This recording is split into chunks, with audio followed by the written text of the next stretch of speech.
إذا أنا واقفة كذي كأنه ما في شيء. بعدين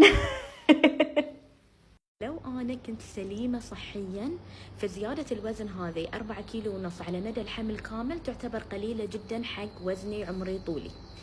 لكن أنا لأني مصابة بارتخاء في المريء، فأنا مو سليمة صحياً، فتعتبر هذه الزيادة ممتازة جداً، لأن عادة اللي عندهم ارتخاء في المريء في الحمل ما يقدرون يأكلون فينزل وزنهم.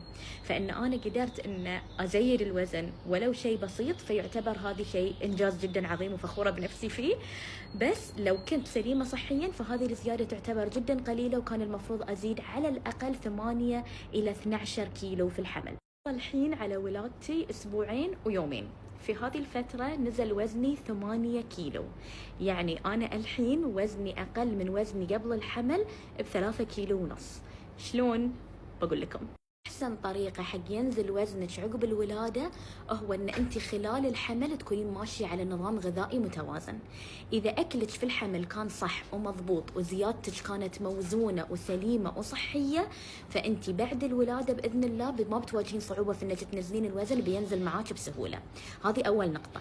ثاني نقطة، بعد الولادة مع الرضاعة الطبيعية الوزن ينزل بسرعة. المشكلة وين؟ المشكلة إن الناس بعد الولادة ما تاكل صح.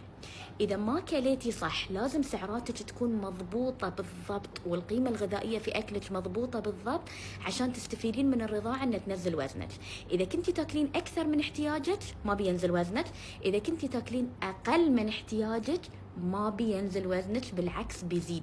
مع الرضاعة لازم ناكل كفاية، إذا ما كلينا كفاية الوزن ما يتحرك. أيام الجاية إن شاء الله بركز لكم على طريقة أكلي الحين مع الرضاعة عشان أحرص إنه يستمر عندي النزول، لأن أنا الحين نزلت وزني، بس أنا قبل ما أحمل كنت أوريدي بعد قاعدة أنزل وزني، فللحين عندي كم من كيلو بعد أبي أنزلهم أكثر، فمستمرة في الحرص على أكلي عشان أنزل وزني وأستفيد من الرضاعة.